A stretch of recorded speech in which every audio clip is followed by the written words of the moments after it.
Now, from fronting the blizzards to championing mental health, our next guest, he has done so much in his career. He sure has, but this is his first solo album in 12 years, my goodness. Niall Breslin, Bressie, good morning, what's crack? Brestie? Brestie, yeah. Sometimes. Bressie is the other one. Bressie? People call you Just Brestie? the odd time on social media. I don't know if they mean to, but I kind of like it. Well, this is because you're kind of getting into a new space now with classical music, piano music, and you host a show, you're telling us, on BBC Three where you have to introduce like Russian composers. What's your pronunciations like? Not great, Tommy, to be honest with you. And one of those things, it wasn't something we learned in music class in secondary school. Like the simple ones are grand, the Beethovens and Mozarts, but it's the Russian composers and the Westmeath accent don't work very well together, to be honest with you. But I do try. Well, I wish we had a test, just Stravinsky and Rachmaninoff and everything that you could just you don't need a test, just trust me. Because you're throwing these names out as well. But you're doing a BBC Radio 3. Unwind, yeah. It's a station that's kind of specifically around. But that's very posh British people. Yeah, you got to make sure you know what you're saying. King's English and all that. Yeah, so what's it like? You're hosting a classical radio show, Marty in the morning. He's quaking in his boots. I'm coming for you, Marty. That's my background. My mum's classical violinist, and I was raised in a household where that's all I heard all the time. She used to give lessons in the house all day. I don't know if you've ever heard anyone getting violin lessons. It's pretty brutal. I can imagine. I was studying for my leaving cert going, oh my God. But yeah, that's what I was raised on. And I learned everything I know on piano. And that's, we had a piano in the house when my grandfather Bumper passed away. He gave it to me as well. And we got from Glasgow to Mullingar and I just sat on it day and night. And that's what got me into music. So it might seem that I've kind of come into classical music, but that's where I came from. Because, so we're so used to seeing it with guitar, but it's kind of gone full circle at this stage. So your first solo album in 12 years, that's incredible. And it's all around the piano. It's kind of piano and string arrangements and ambient stuff. So it's as I said, I've always wanted to do this. It kind of came out of a pretty, we're in the entertainment industry, and it's nice, but it can be tough sometimes. And in the space of 1 week, I got dropped by my label, publisher, and podcast platform. And I completely destroyed my confidence. I didn't know what was going on. And you almost laugh at that point. You're like, what's going on? Yeah. And I kind of took 2 months out figuring out what do I want to do. And that's when I was like, I want to make this record, because I've always wanted to try to make a record like this. Terrified me.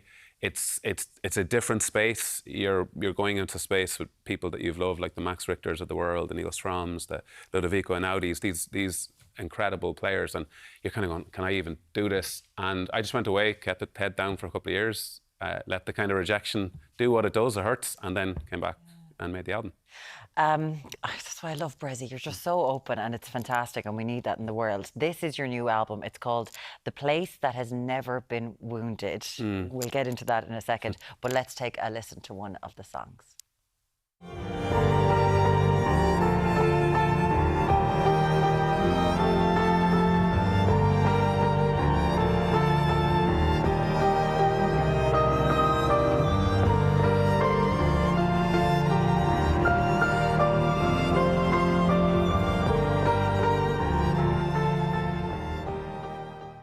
Much to Muireann's shock, I love listening to this sort of music in the car. Sometimes it helps you unwind, whatever else. He spent 5 hours with me. He needs to unwind. But, well, can we first talk about the music video? Where's that shot? That's in Cool in North West Meath with Robin Byrne, the amazing dancer, who is the daughter of one of my good friends.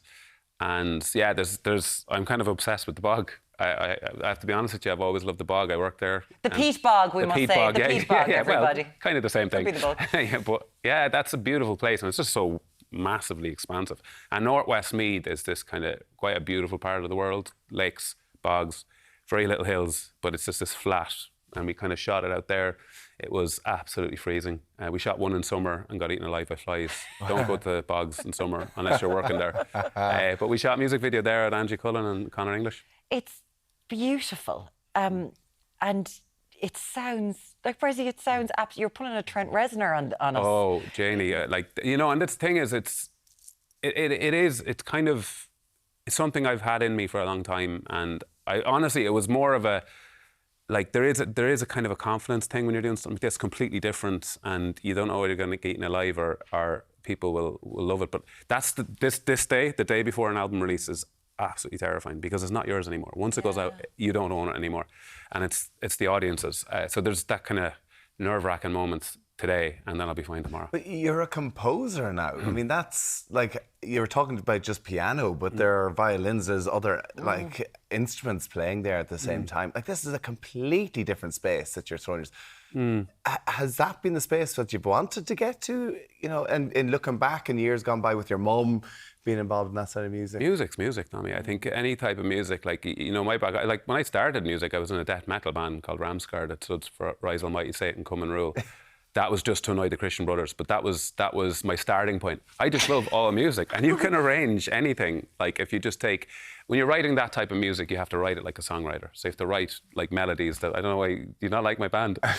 That's so weird, yeah, okay. I just remember trying to needle teachers when we were that age. And then I used to have long hair, and they hated long hair, and they said, if you don't shave your hair, cut your hair, you're not getting back into school. So the only other thing they hated was shaved head, so boom.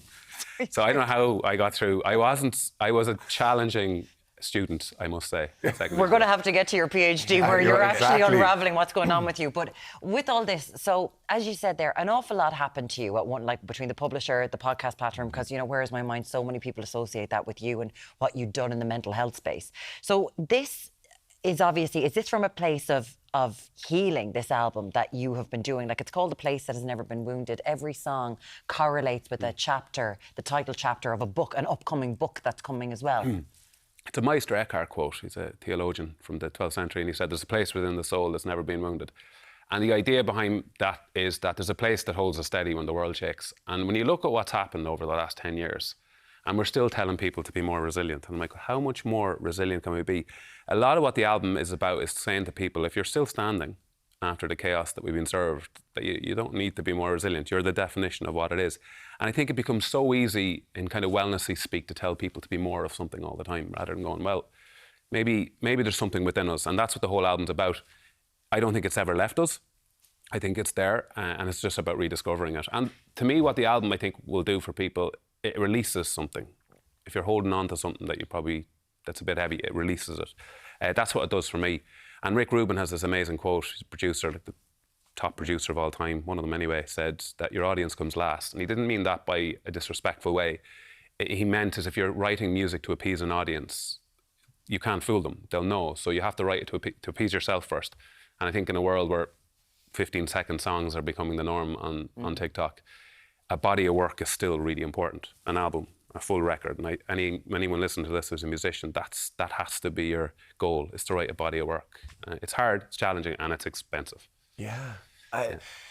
You're doing that. You've also just done your PhD in sociology. I haven't finished it yet. I do appreciate it going. I'm nearly. Well, I'm not nearly there. It's like 10 years you're doing that now. Oh, geez. Yeah, 85 years of age with my Aaron jumper. Pipe. So how's that going along with everything else? That's definitely the hardest thing I've ever done.